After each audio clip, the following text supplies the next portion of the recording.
Bueno, creo que con esto ya podemos.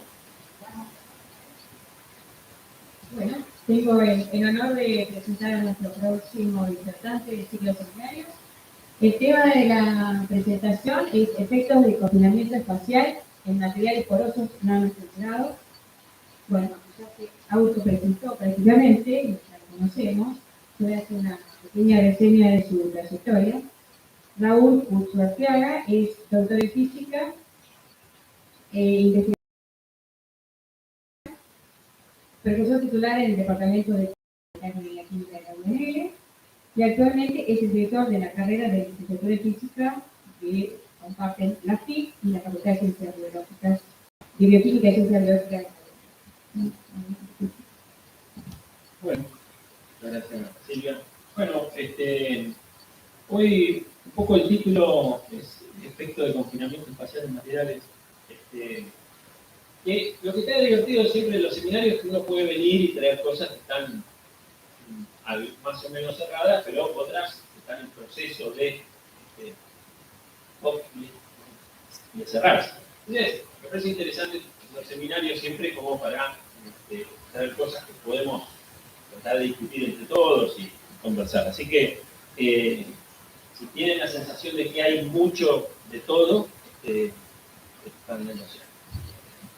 Pero bueno, vamos a, conociéndome, vamos a tratar de no diverger demasiado y más o menos seguir un camino.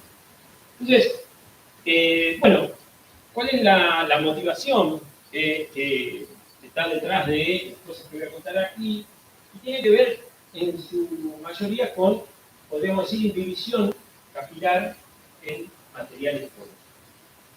Eso dicho así parece como muy una cosa bastante puntual, un fenómeno muy, podríamos decir, acotado, pero sin embargo, el fenómeno de capilaridad está realmente en muchos fenómenos, sobre todo de ingeniería, se utiliza un montón, pero hay un montón de cosas que actualmente se están revisitando para obtener, a partir del movimiento capilar, que es un movimiento impulsado, digamos, pasivamente, es decir, uno no tiene que poner ninguna máquina para que eso se mueva, hay un renovado interés en obtener, a partir de esa fuente de movimiento pasiva, diferentes cosas. En particular, se están haciendo avances interesantes en obtener energía a partir del movimiento capilar, por inhibición o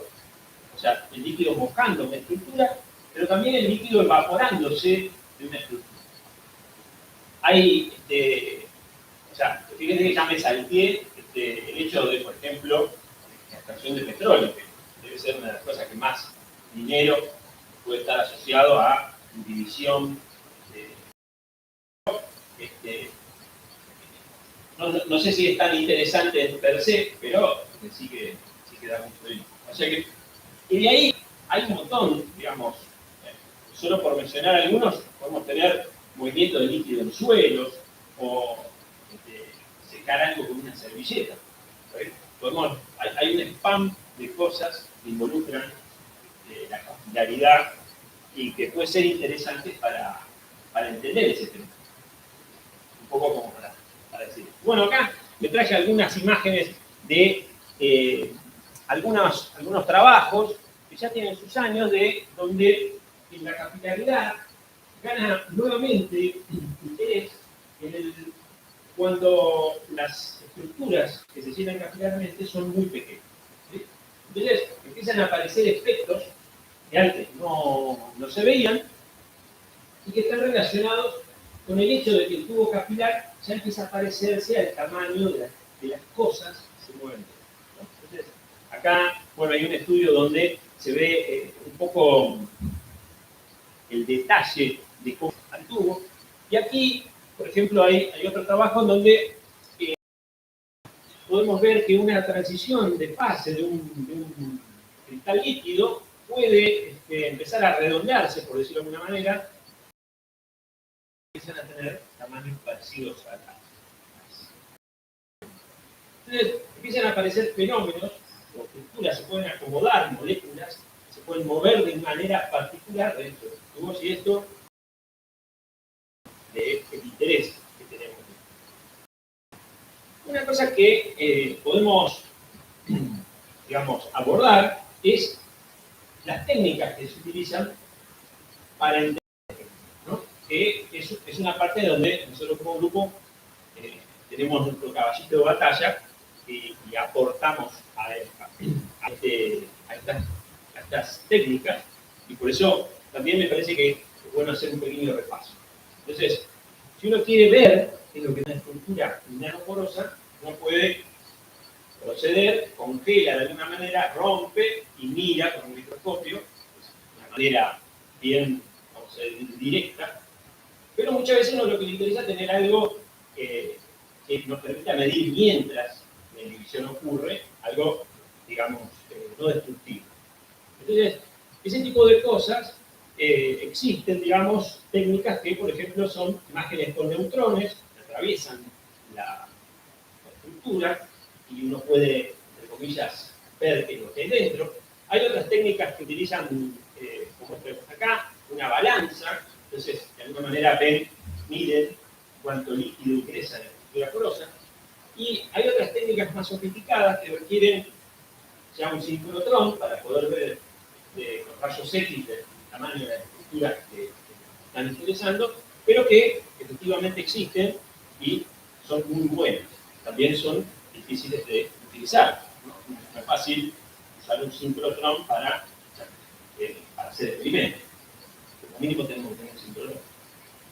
Pero bueno, entonces, un poco, la motivación alrededor de esto es que, digamos, dentro del grupo de trabajo venimos hace tiempo desarrollando ya una geométricas para ver qué es lo que pasa en el momento en que se está, digamos.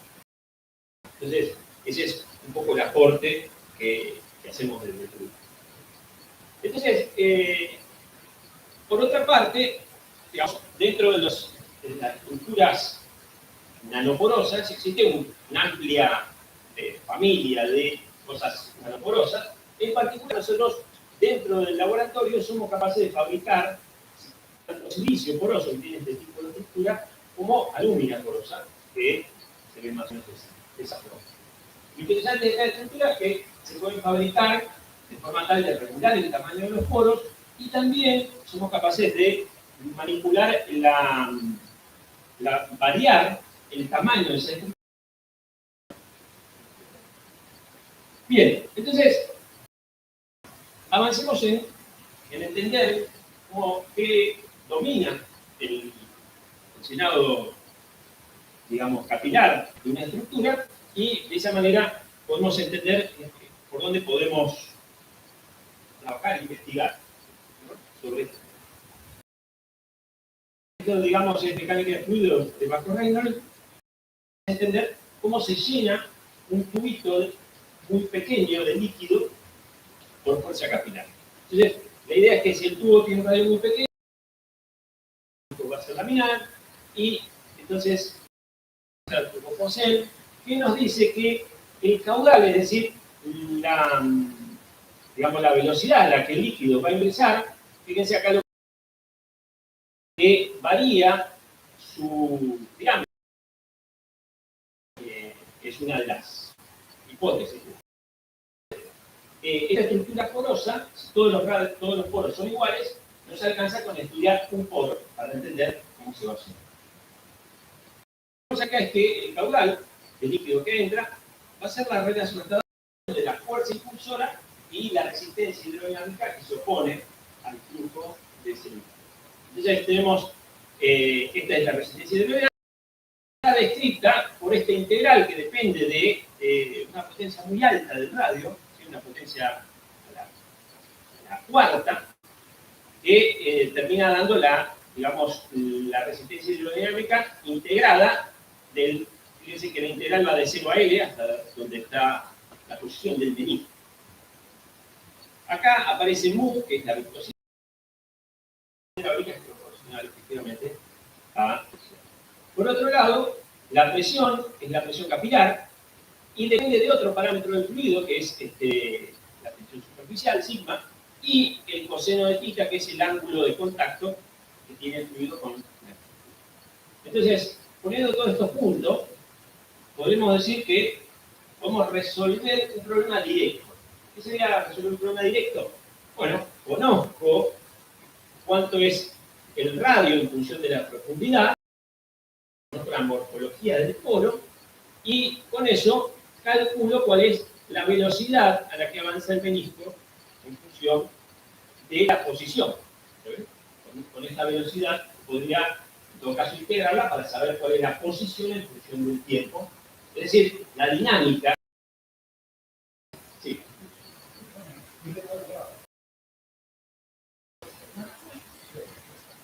Sí, puede ser que lo hice a propósito ponerlo arriba, pero no, lo puse de cualquier lado, porque la idea acá, es una muy buena pregunta, es que la fuerza de la gravedad es despreciable si los tubos son muy pequeños. Porque fíjate que la diferencia de presión capilar es inversamente proporcional al radio del tubo. Cuando los tubos, como son los casos en los que estamos estudiando, tienen el orden de los nanómetros, esta presión es del orden de las 10 atmósferas. Entonces, comparado con la presión, la diferencia de presión necesitaría una variación de 10 metros de altura para que genere una atmósfera. Las muestras típicamente son de 1 micrón de espesor. O sea que la presión hidrostática no contribuye en nada a la indivisión. O sea, si lo pones para abajo, va a ir un poquito más rápido que si lo pones para arriba, pero indistinguible. Es decir, la dirección de la gravedad no juega un papel. Pero bueno, muy buena aclaración. Y eso tiene que ver con que, insisto, los poros son muy chiquitos. ¿Sí? Si los poros ya son más grandes, hay que estar. Así tendríamos que tomarlo.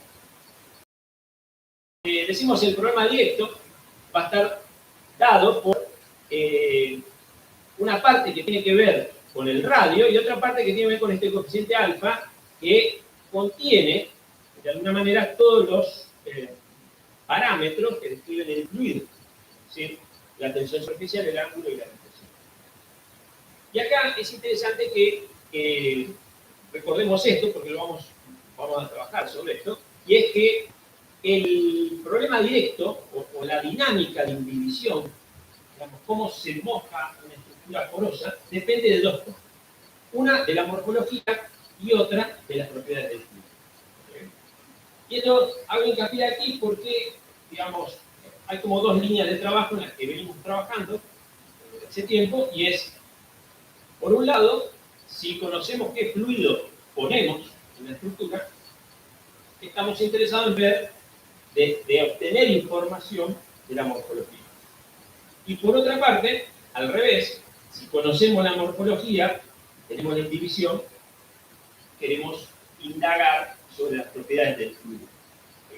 Entonces, un poco la idea es que a partir de la medición de la dinámica del llenado, podemos obtener información o de la morfología, si conocemos el fluido, o del fluido, si conocemos la morfología. ¿Se entiende? Entonces, en la charla voy, de hecho, a dividir en esas dos partes. En la primera parte voy a trabajar sobre cosas que hemos estado desarrollando, conociendo el fluido, que podemos aprender de la morfología. Y en la segunda parte vamos a ver cómo, ya sabiendo la morfología con un fluido conocido, podemos ahora ver qué pasa con el fluido, cómo son las propiedades del fluido. Y entonces, la parte interesante, que tiene que ver con el título de la charla, es que si primero estudiamos las estructuras, vemos qué tamaños tienen, después podemos ver cómo las propiedades del fluido cambian cuando esas estructuras son muy chicas. Entonces, podemos estudiar fluidos que deberían siempre el mismo fluido, pero lo vamos estudiando en cosas cada vez más confinadas y podemos entonces entender cómo cambian las propiedades del fluido cuando nos vamos a escalas muy chicas. ¿Sí? Ese sería como el camino que vamos a hacer. Entonces, en la primera parte que vamos a atacar, vamos a ver qué información podemos obtener midiendo la dinámica de indivisión capilar, o sea, cómo se infiltra esta membrana porosa y vamos a tratar de, con un fluido conocido, vamos a tratar de ver qué podemos aprender, qué podemos saber de esa estructura porosa. Para hacer eso, lo que vamos a necesitar resolver es un problema inverso, por decirlo de alguna manera.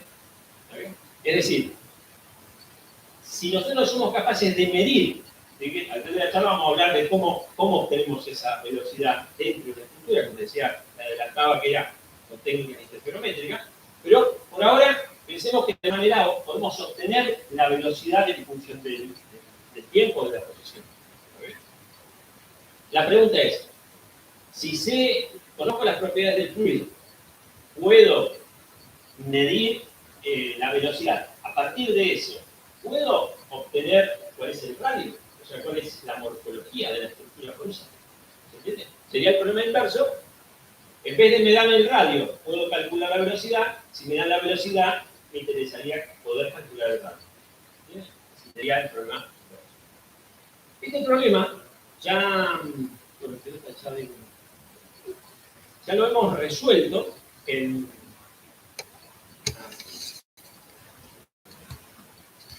bien. Este problema de Manuel, a quien lo dirigimos con Claudio Verne, y hemos encontrado una justamente a partir de la medida obtener el valor del radio en función de la posición. ¿Sí? Entonces, esta expresión que está acá es interesante. El factor alfa que contiene la velocidad, y entonces uno, a partir de la velocidad, mete en esta maquinaria, digamos, y podemos obtener RDM. Sin embargo, en esta expresión, es que aparece, es decir, es como que para conocer el radio, en función de la presión, necesito el radio en algún lugar. O sea, como no puedo saber todo. Es decir, hay múltiples soluciones a este problema inverso, que se podrían resolver si uno va y experimentalmente mide al menos uno del radio, ¿no?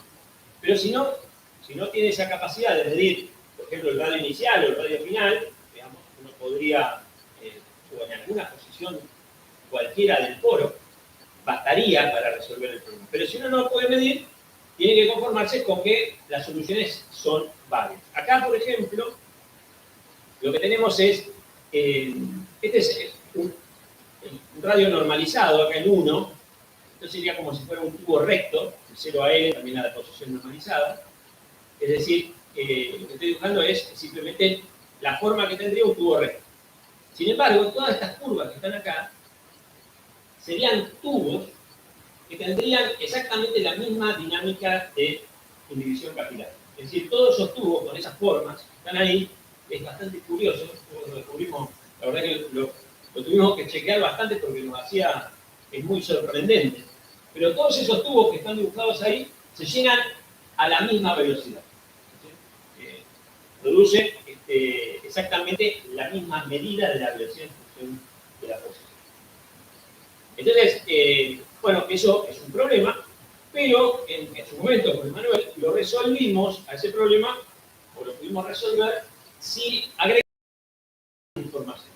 Entonces, una cosa sencilla para resolver el problema es decir, bueno, dame un radio en alguna posición, pero es un poco trucho, porque voy a decir, yo estoy planteando una técnica para medir radio, te voy a pedir un radio para devolverte el radio. ¿Sabes? Vos me das uno, yo te doy todo, pero es medio raro.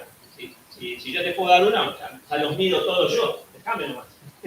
Entonces, un poco la idea fue que se podía resolver el problema midiendo en ambas direcciones. Cuando uno mide en ambas direcciones, ya la cosa deja de tener esa incertidumbre. ¿Por qué?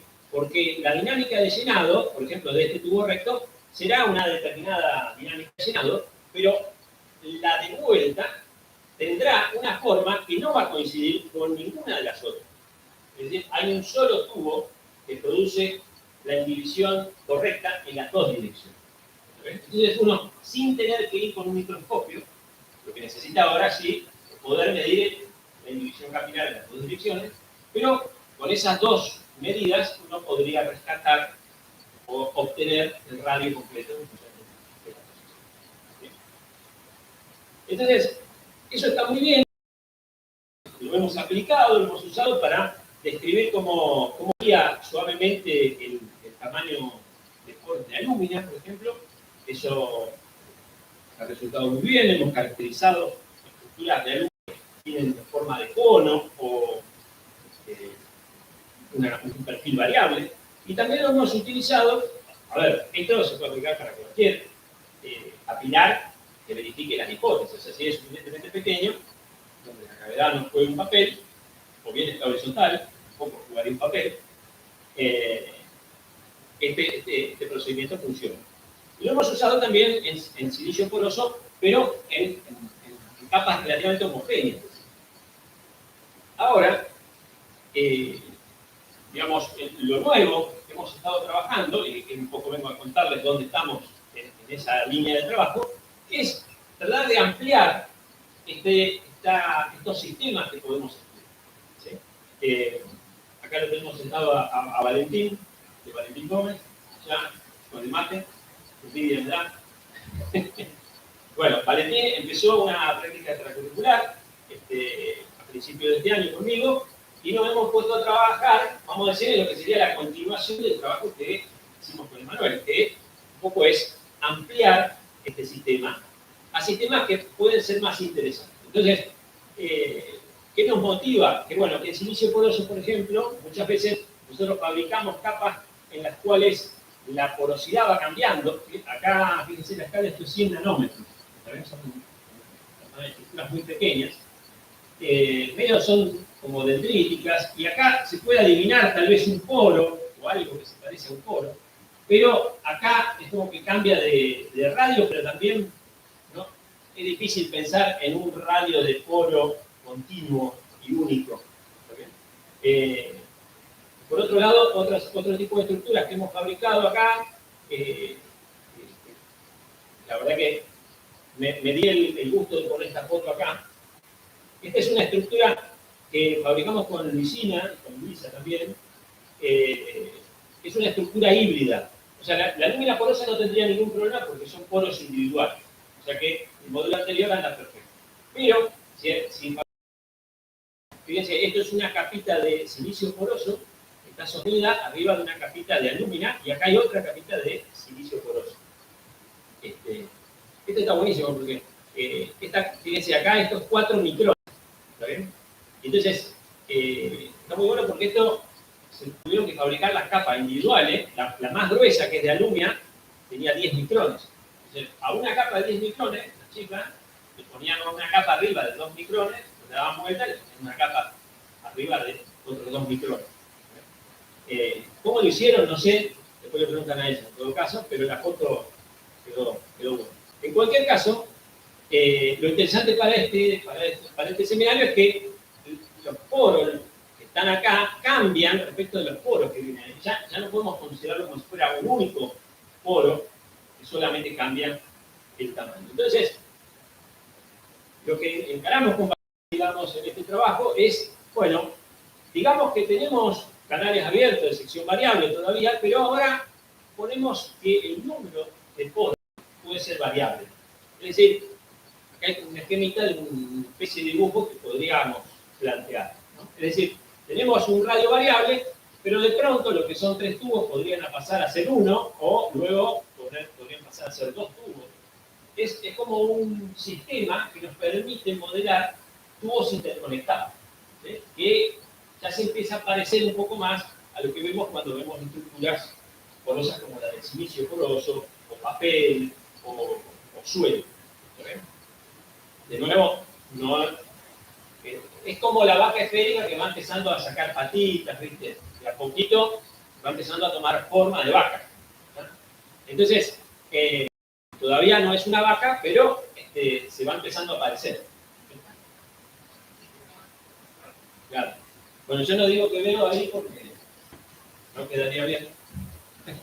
Pero bueno, cada uno ve ahí lo que tenga que ver. En fin. Entonces, la idea es ampliar la complejidad del problema. Entonces ahora, ¿qué tenemos? Tenemos un radio, que depende de la posición, y un número de poros que también depende de la posición. Y la pregunta es, bueno, ¿qué información podemos sacar de acá? Lo primero que tendríamos que hacer es volver a resolver el problema directo. ¿Ven? Fue con lo que empezamos con Valentín, ya por febrero. Acá hay otra forma también de verlo, esto me parece también es otra forma de ver la vaca, y es pensar que este medio poroso lo podemos componer como con tabiques que tienen distinta cantidad de agujeros, a medida que podemos hacer como un paquete de distinta cantidad de agujeros en función de la posición. Y entonces, cada una de estas placas puede tener radio de poro cualquiera y número de poros cualquiera. Entonces, la idea es que estas placas se conectan entre sí y forman algo como ese. Entonces, bueno, es como digo, un modelo un poco más complejo que permitiría describir cosas más complejas. Pero entonces el problema directo no cambia mucho, no sé si recuerdan la expresión anterior, pero bueno, era muy parecido, solamente que no parecía esto. De hecho, fíjense que si n es constante, puede salir de la integral y se cancela con esta n y vuelve a la fórmula anterior, lo cual es esperable. Pero si n depende de la posición, queda dentro de esta integral y ya no es tan sencillo. Pero entonces, lo que tenemos es que la velocidad va a depender tanto del radio como de esa cantidad n. De nuevo, tenemos esta constante alfa que reúne todas las propiedades del fluido.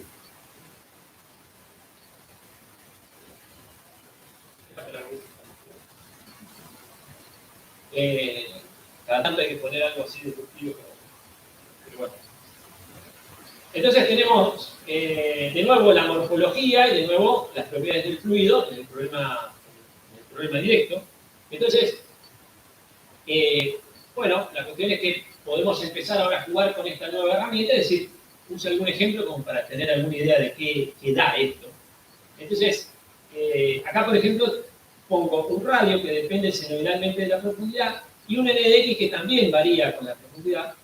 Pero es interesante, el n de x es que está elegido para que la porosidad se mantenga constante. ¿Por qué? Porque si los tubos se van achicando, el volumen de tubos también se achica, es decir, la porosidad disminuye. Entonces, uno con esto podría modelar algo que tiene porosidad uniforme, ¿sí? Pero radio de tubo variable. ¿Por qué? Entonces puede parecer a un determinado tipo de estructura.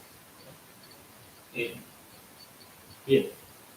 ¿Qué pasa? ¿Cómo da la velocidad? Y, digamos, lo ponemos en la... Esto no tiene solución analítica, no lo encontramos, pero uno numéricamente puede hacer el cálculo de cuánto va a valer la velocidad, y si integra la velocidad, tiene la posición en función del tiempo. Entonces, lo que vemos es que empieza entrando rápidamente y tiene estas oscilaciones que son debido a esas oscilaciones tanto en R como en L.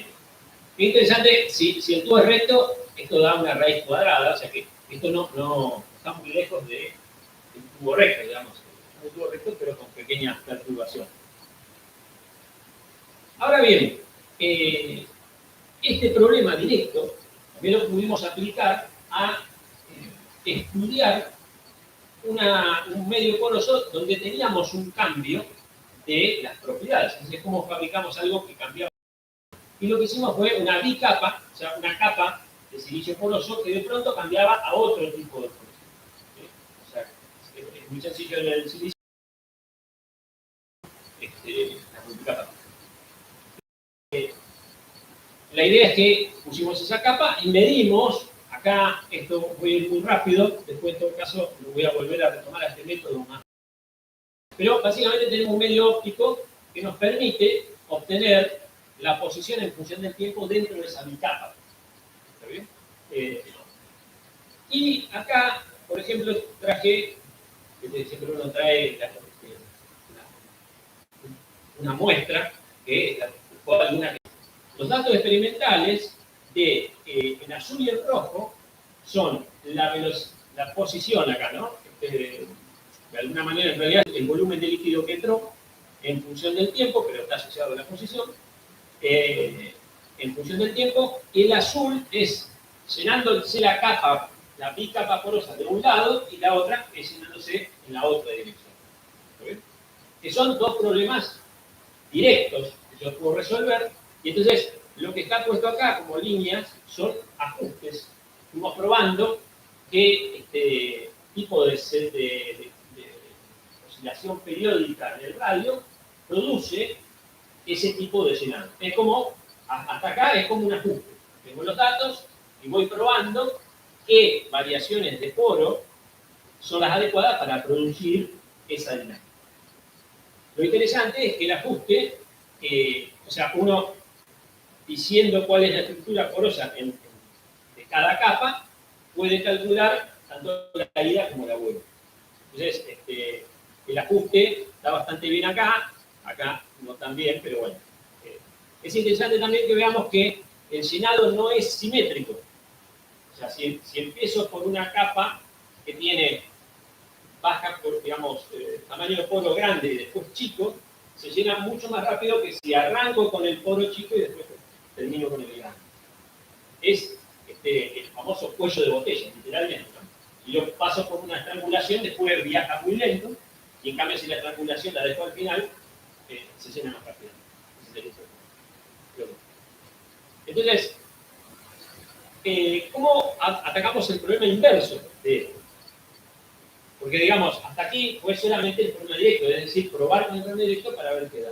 Lo que tenemos acá es, y es lo que estamos trabajando con Valentín, es atacar este problema para ver cómo podemos ir para atrás. Es decir, tenemos la velocidad y quisiéramos obtener, de alguna manera, tanto R como N. La cuestión acá es que, digamos, es como que estamos pidiéndole demasiado, ¿no? Hay mucha más información que queremos de los datos que podemos tener. Solamente con la velocidad queremos encontrar esto. Entonces, una cosa en la que trabajamos es decir, bueno, ¿qué pasa si agregamos alguna información? Entonces, decimos, bueno, probemos conocer estas dos y calculando esto. Entonces, ver si se puede, agregando algo de información, obtener la otra.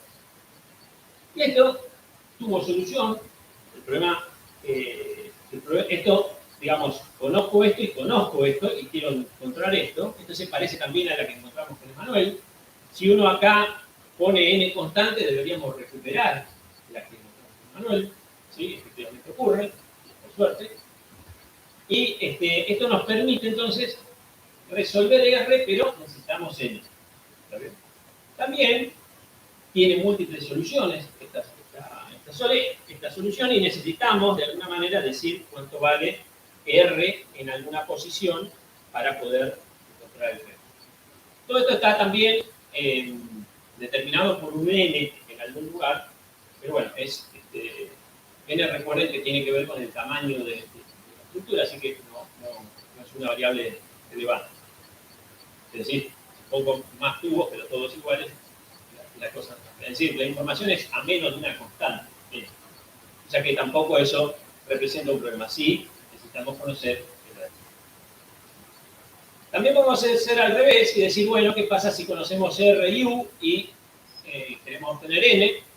De vuelta, tuvimos suerte, o por dicho, tuvimos a Valentín, que se encargó de dar vuelta a eso, y efectivamente encontramos una solución para ese problema que es una solución única. Esto es buena noticia. Si conocemos R y conocemos U, bueno, el N adimensionalizado, por decirlo de alguna manera, queda solo dependiente de estas dos cosas y la solución es única. Aquí un solo comentario, y es que esta ecuación se puede utilizar para describir muy bien, por ejemplo, si uno describe, por ejemplo, cómo se moja papel. Porque, por ejemplo, si uno tiene papel, lo puede aproximar a que el tamaño de los poros dentro del papel es bastante uniforme. Y lo que uno cambia cuando cambia N es el tamaño del papel. Entonces, si uno lo puede recortar más grande, está teniendo más tubos. Si lo recorta más angosto, tiene menos tubos. Y entonces, este problema inverso es interesante porque nos permite diseñar un papel en el cual yo de antemano digo a qué velocidad se va a llenar. Es decir, pongo qué velocidad se va a llenar aquí, ¿sí? Pongo el radio del papel y obtengo cómo tengo que cortar el papel para que ese papel se llene de la manera que yo quiero. ¿Entienden? Para eso sirven los problemas inversos, porque me permiten diseñar, no solamente resolver digamos, si yo mido esto, puedo medir cuánto vale, pero también yo lo puedo imponer, y entonces n va a tener que ser lo que diga el problema. Entonces, los problemas inversos son interesantes porque resultan ser una herramienta de diseño. Bien, hasta acá todo muy bien, pero es como necesitamos uno de dos. Y la pregunta clara es si podemos ir por todo, ¿no? Podemos conocer R, I, L, I, N a partir de U. Bueno, podemos volver a la vieja estrategia de medir en las dos direcciones y probar suerte. ¿Está bien? Esto, yo la verdad que lo veía como un problema difícil, pero está Valentín de nuestro lado, que le puso el pecho a las balas, y efectivamente este problema puede resolverse de forma global, lo que encontró dentro de Valentín, de nuevo insisto, se puede resolver en forma global conociendo la velocidad de ida y la velocidad de vuelta. Algo que puede ser un poco sorpresivo porque de alguna manera uno dice, bueno, ahora tengo dos ecuaciones, pero todavía son cuatro incógnitas, de alguna manera, porque tenemos las dos velocidades, los radios y las posiciones. Pero lo que encontró Valentín es que haciendo unos arreglos, acomodando bien las ecuaciones, es posible deshacernos de n y a partir de las dos velocidades obtener el valor del radio suma. Entonces, de este lado lo que vemos es que solamente depende de las velocidades y de las propiedades del fluido podemos obtener R. Pero, como ya habíamos resuelto el problema separado, era que, recuerdan que si teníamos una velocidad, esto es, repetir la figura. Lo que habíamos visto es que si teníamos una velocidad y el radio, podíamos calcular L, que tenía solución única. Así que eso significa que efectivamente se pudo resolver el problema completo. Es decir, si somos capaces de medir el llenado en una dirección y en otra, no solamente podemos saber cuánto es R de X, sino que también podemos saber cuánto es N de X.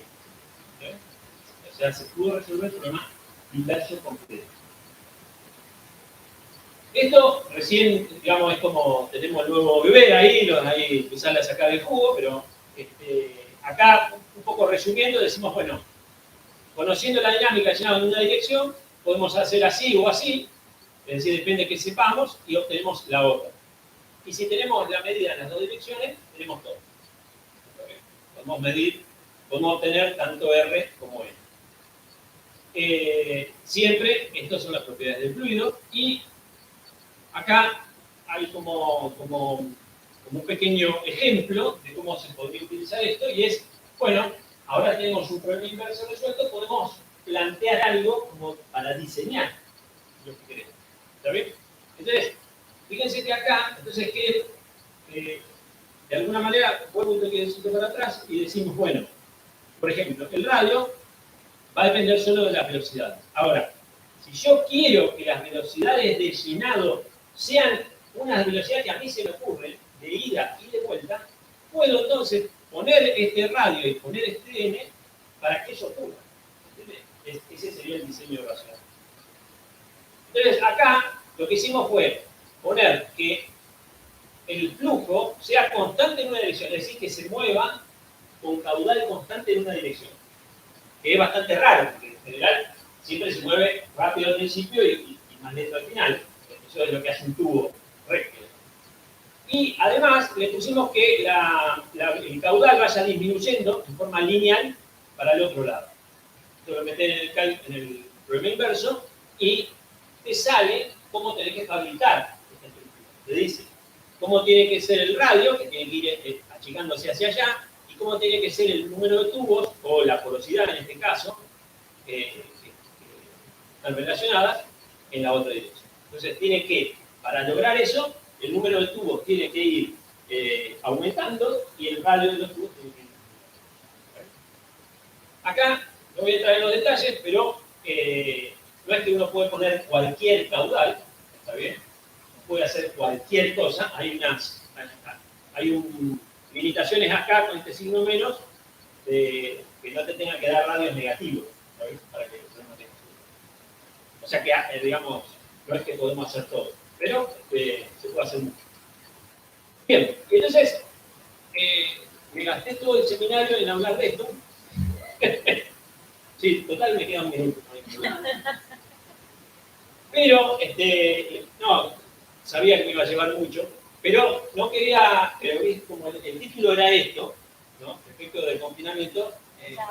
Ahora vengo, de acá en adelante empiezan las disculpas. No, tiene que ver con que esta herramienta que nosotros tenemos, que hemos construido, nos permite entonces caracterizar la estructura porosa con un fluido conocido.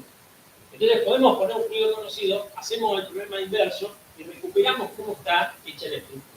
Ese es el paso 1 para estudiar los efectos del confinamiento. Y lo que les voy a contar en muy pocas palabras, brevemente, lo posible, son dos efectos que hemos podido estudiar que tienen que ver con el confinamiento y que ocurren en estas muestras.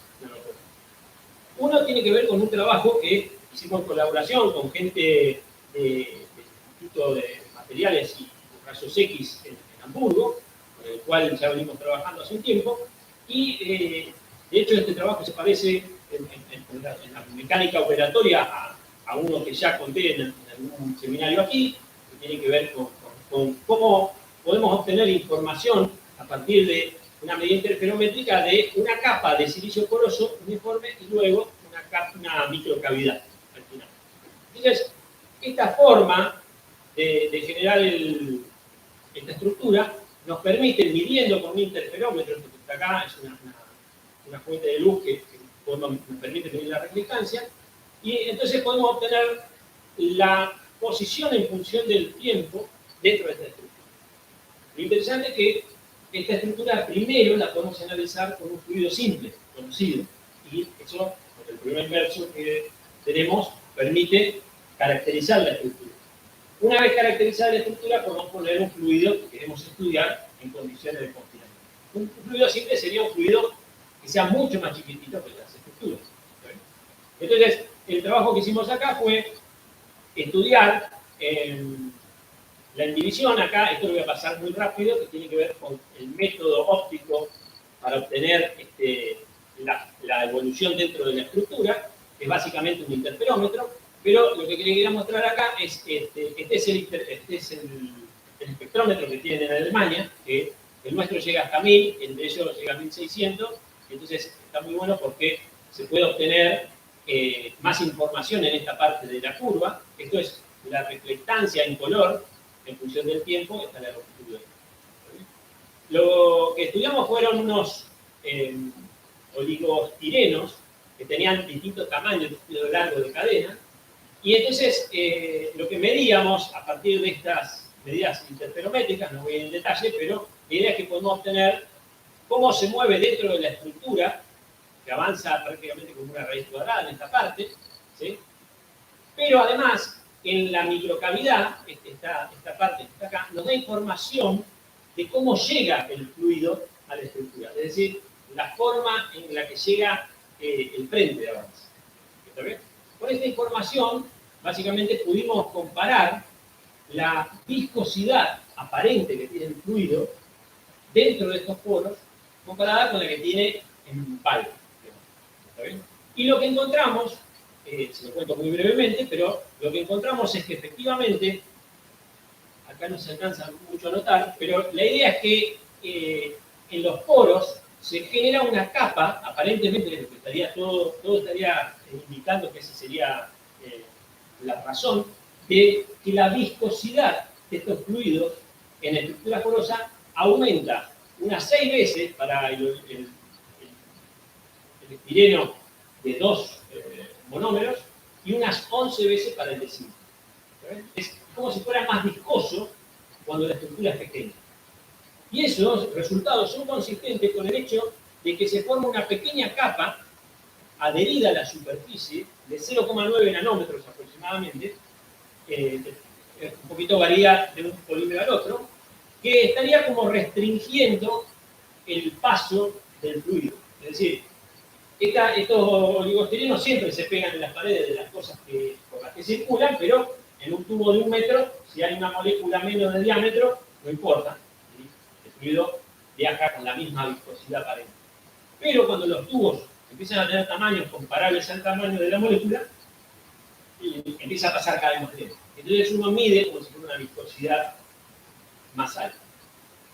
Esto lo traje acá, pero el trabajo sí, después de este trabajo seguimos trabajando con oligostirenos de tamaño mayor, y no voy a decir nada de eso, porque es como para otro seminario completo. Pero sí, le adelanto que empezaron a pasar cosas mucho más locas, como para incentivar el próximo seminario. Y el último efecto de confinamiento que me voy a hablar está motivado por un paper que leímos de esta gente, que habla de efectos de confinamiento de la evaporación. Entonces, este es un trabajo, fíjense que fue sugerido por el editor, realmente está muy interesante el trabajo, y pasa una cosa que uno es re loca, vamos a decir, y es cómo se secan las cosas cuando estamos hablando de nanocosas. Si uno tiene una olla, pone agua y la deja secar, lo que ocurre es algo como esto. El agua se evapora desde acá y a medida que se evapora, el nivel de líquido baja. ¿Sabes? Lo estoy contando para ser una gran cosa, pero bueno, todos vimos una olla secarse. La cuestión es que si uno empieza a poner un estrechamiento en esa olla, ¿sí? Todavía, si el estrechamiento no es muy grande, todavía se sigue secando desde arriba hacia abajo. Pero, si el estrechamiento es demasiado pequeño, la olla cavita. Es decir, en vez de evaporarse desde arriba hacia abajo, se forma un agujero de vapor dentro de la olla y esa burbuja empieza a crecer y entonces podríamos decir que el líquido se evapora subiendo desde abajo de la olla hasta arriba. Es decir, la superficie de la olla siempre está mojada y el agua de la olla va subiendo. Eso ocurre en estructuras donde esto tiene tamaños nanométricos.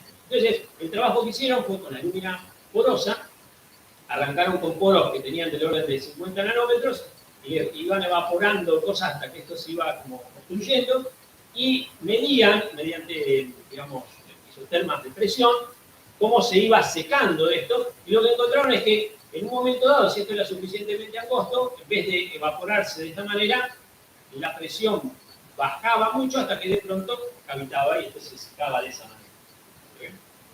Y esto le llamaron observación directa de la cavitación en nanoporo. Que de alguna manera, yo cuando leí esto digo, bueno, tan directa no es, en el sentido de que uno lo que está viendo es esta curva y deduce que lo que está ocurriendo es esto, que obviamente es muy plausible, por la forma de la curva, por las cosas, por la forma en que evoluciona.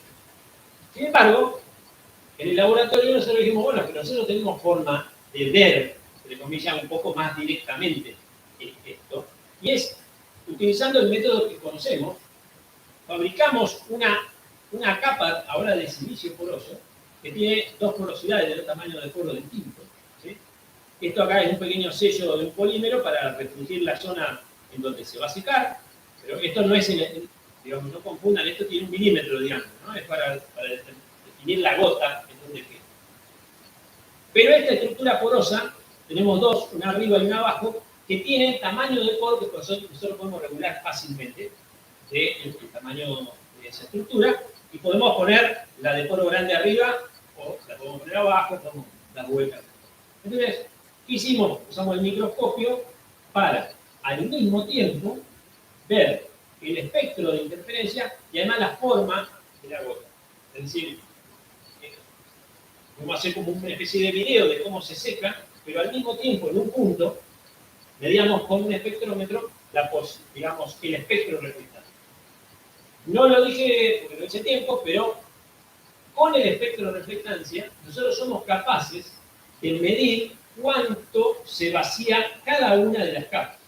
Y la podemos detectar por separado. Lo podemos medir independientemente cada una de las capas. Eso lo hacemos básicamente a partir de la transformada de Fourier del espectro, que aparece un pico para cada capa. Entonces podemos seguir esa transformada de Fourier para cada capa. Entonces, para hacerla corta, básicamente lo que esto nos permitió medir es en la fracción de llenado de cada capa por separado. Y lo que vemos es que acá la marrón es la capa porosa grande, digamos, de poros grandes. O sea que esto es lo que se parecería a la olla, poro grande. Y esto sería al revés, un cuello de botella, un poro pequeño, de tamaño pequeño aquí. Entonces, lo que vemos es que cuando la capa, fíjense, esta se seca primero y después se seca la de abajo. Es decir, se está secando la de arriba y luego la de abajo. Lo que pasa en una olla. Y en cambio, cuando damos vuelta las capas, somos capaces de medir, yo diría que más directamente que el paper que dice que lo midió directamente, a la cavitación, porque lo que vemos es que primero se vacía la capa de abajo y luego se termina de secar la capa de arriba. Y para terminar el seminario, vamos a ver si podemos ver los videitos.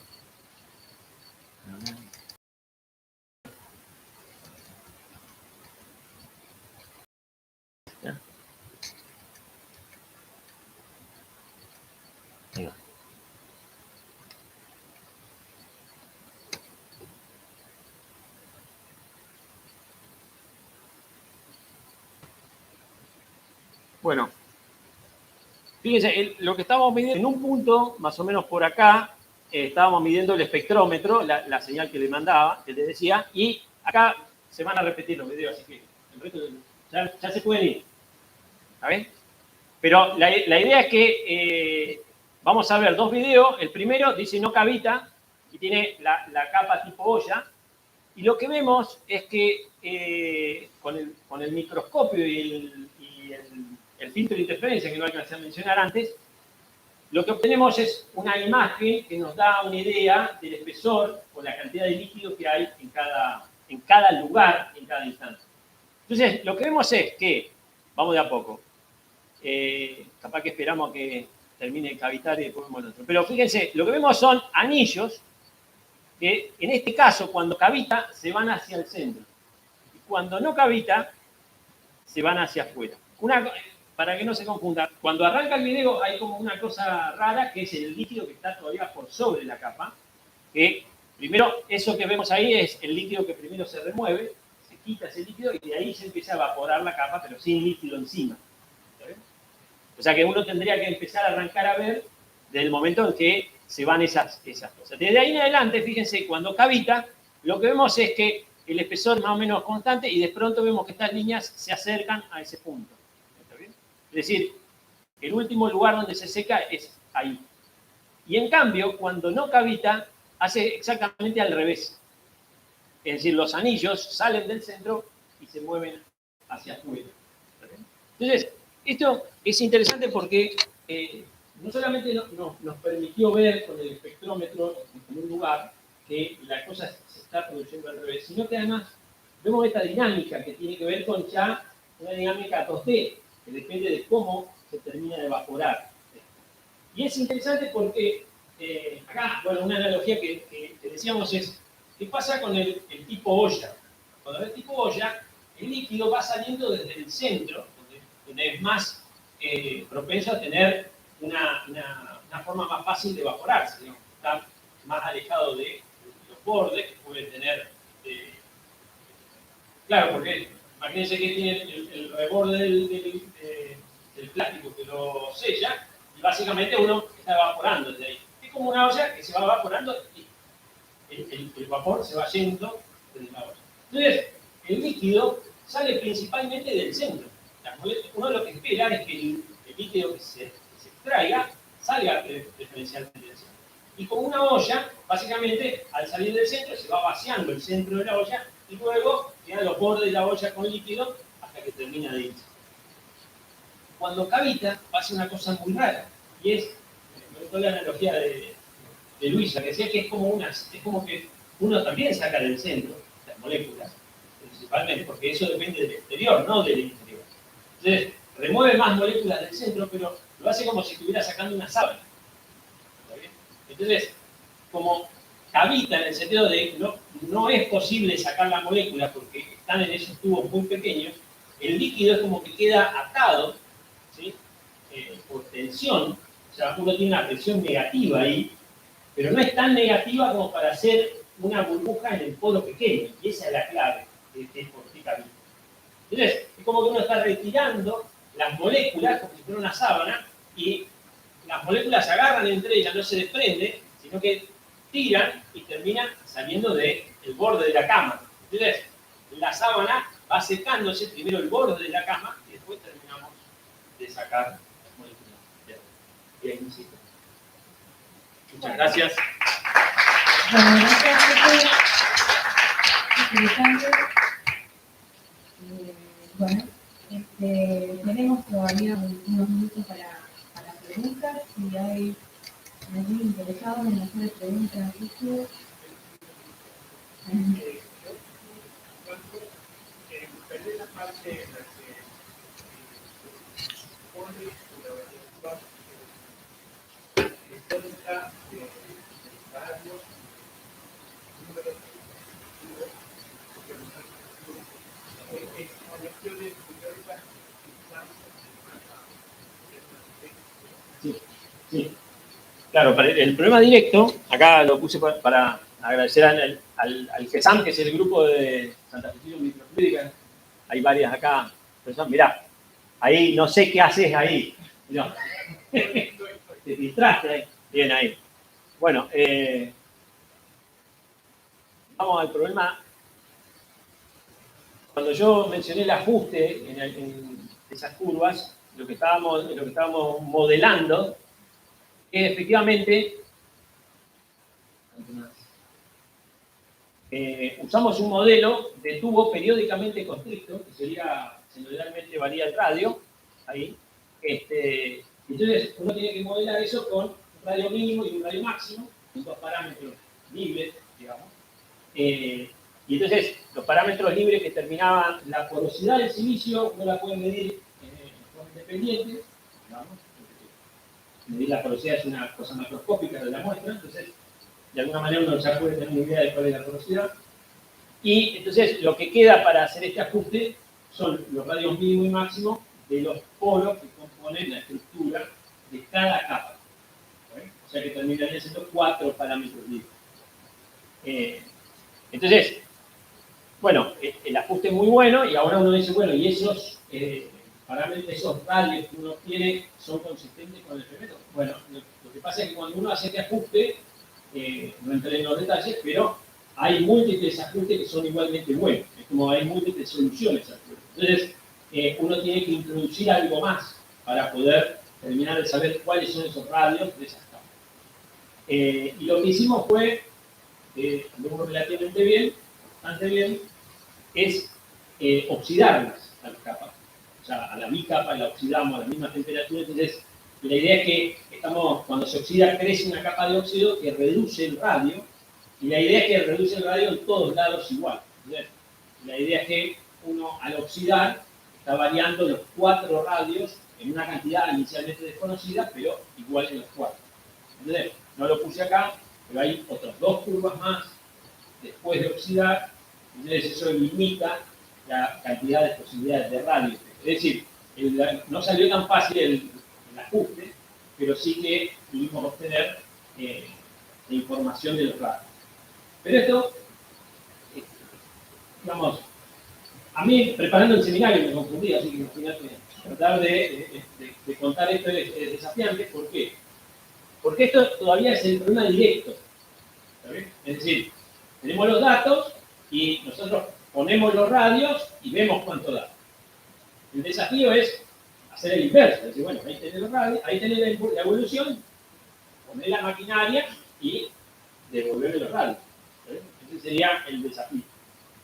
Y es lo que estamos actualmente trabajando con Valentín para ver cómo podemos digerir estas curvas para usar el problema inverso, que un poco les conté de hoy, o por lo menos le empecé a contar hoy. No sé si... ¿Alguna preguntita más? Experimento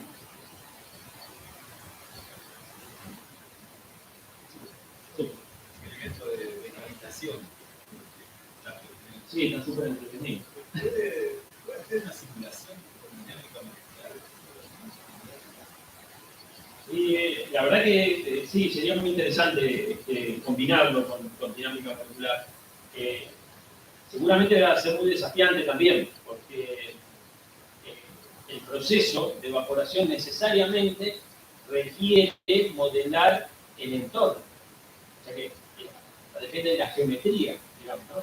Entonces, bueno, tenés el aro donde tenés permitida la evaporación y el vapor se va a ir generando, va a ir difundiendo el vapor del líquido al aire y el aire, digamos, va a tener que ir absorbiendo ese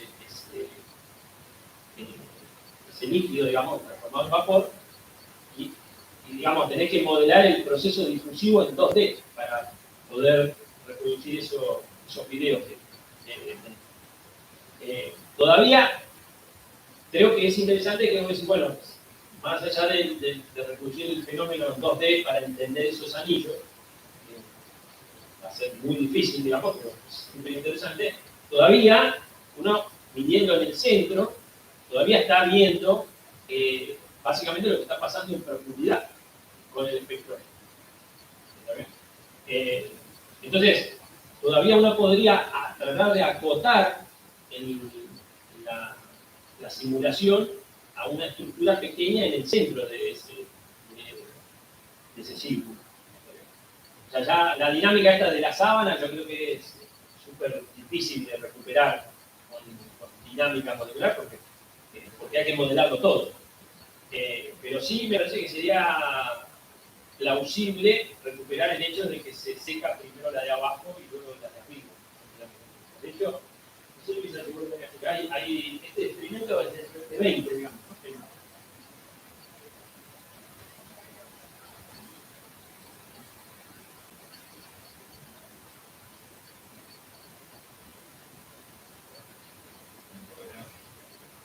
Sí, no, lo que pasa es que, digamos, tenés que. No es sencillo porque digamos, los fenómenos que aparecen ahí tienen que ver con la nucleación de las burbujas, ¿no? Que son las cavitaciones. Entonces, digamos, cuando vos, ¿por qué cavita? Porque cuando vos querés sacar una gota, digamos, una molécula de líquido de arriba de. ¿Cuál podemos ir? ¿Cuál es la próxima? No. El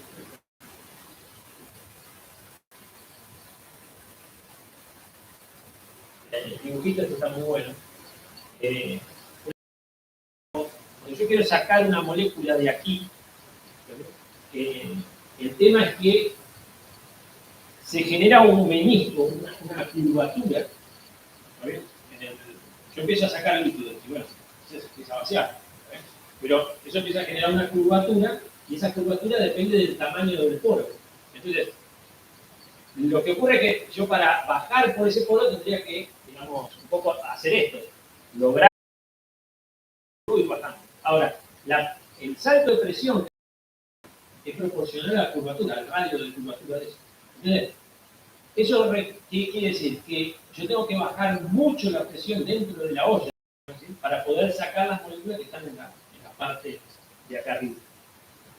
Ahora, si, digamos, ¿qué es lo que inicia la cavitación? Eso es difícil en dinámica molecular porque vos como que tendrías que generar una semilla, digamos, que le permita a esa semilla crecer cuando la presión es muy baja. Pero bueno, del trabajo y más que nada, inicialmente nos llamó la atención porque nosotros decíamos, nosotros sí lo podemos medir. Es decir, efectivamente se vacía primero abajo y luego arriba. Entonces, el trabajo de esto, fíjate vos que acá justamente miden la presión, fíjate, baja a menos 20 megapascales en la lúmina, hasta que se produce la cavitación. presión muy baja.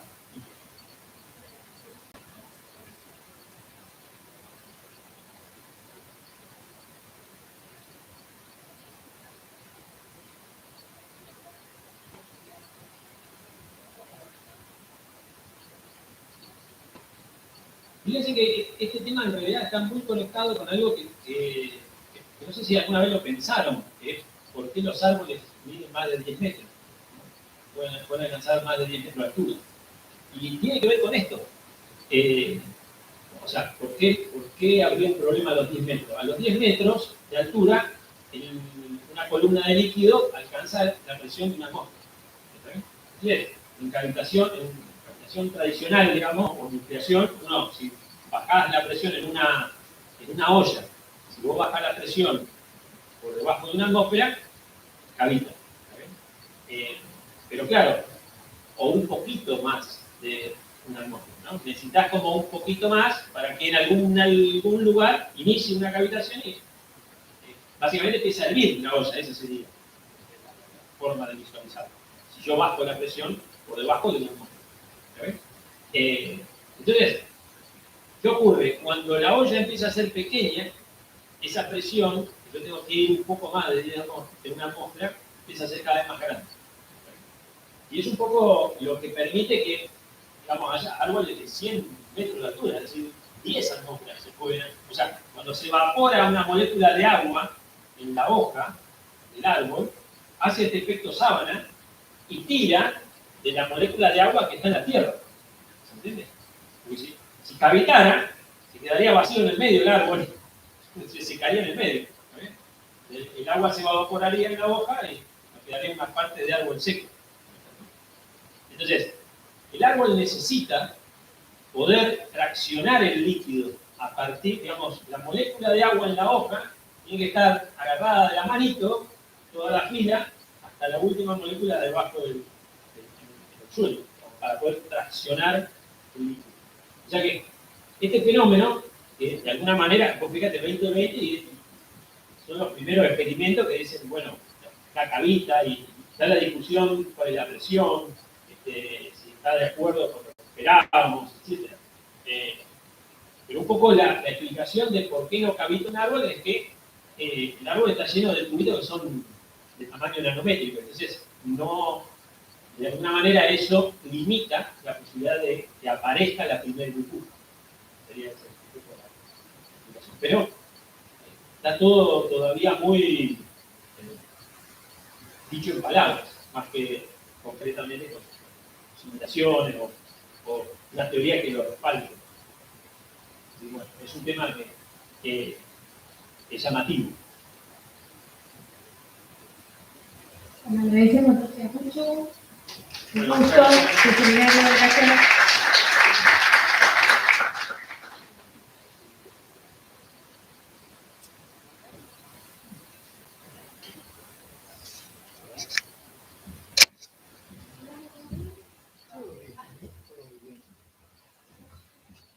Manito, qué bueno que viniste. ¿Me va a convidar un mate, no? Yo, 40 minutos sí. Entonces, para, no me pasé tanto. ¿Cuál es la calificación? ¿Cuál es lo difícil? No, le llaman cavitación a que se formen Una agujero. agujero, Claro. eso es la calificación. Sí. En realidad, cuando vos pones la pava de hoy, Ya se me de acabó alguna manera se genera fondo, ¿no? Claro, cuando el fuego le pega a la olla, se hace se la hierve. burbuja. Digamos. Ok. Una cosa es que hierva, se pone fuego abajo, y viene cuando ve que se llena de burbujas la olla. Bueno, eso es cavitación. Eso es ¿no? cavitación. Sí, porque digamos, lo que está generando es una presión de vapor que termina siendo más alta que la atmósfera. No, por eso. Pero está bien, pero lo mismo podrías hacer bajando la presión desde arriba a la pava, vos bajás la presión y en algún momento podría contar. Ese, Claro. vos estás diciendo que esa burbuja de semilla, digamos, si se seca primero abajo, sigue creciendo, y eso ya es hacia En la parte de abajo. la parte de abajo. Eso es lo que yo me dice. Claro. Se vacía primero abajo y después arriba. ¿Y dónde van las moléculas que se hacen? Claro, eso es todo. ¿Cierto? Entonces, Es como que la burbuja de abajo crece, empuja la molécula y la que sale es la que está arriba, todo. Yo no había visto, nunca más sentado, tenían que buscar la medicina, ¿no? Claro, exacto. Sí. Bien. Porque yo decía, ¿qué pasa? Bueno, sí, Acá hay un menisco, ¿eh? se te fue un menisco. No, sí. Justamente es un efecto de Exacto. tubo. Este menisco tiene una curvatura tan grande que la presión acá baja un montón. Y eso es lo que hace que cavite. Es como si vos hubiera hecho vacío. Pero con su método de medición, vos además decís que lo que primero se está como secando las paredes y en el centro de salir y de pronto se seca. Exacto. Sí. Ah, es lo que se ve. Está bien.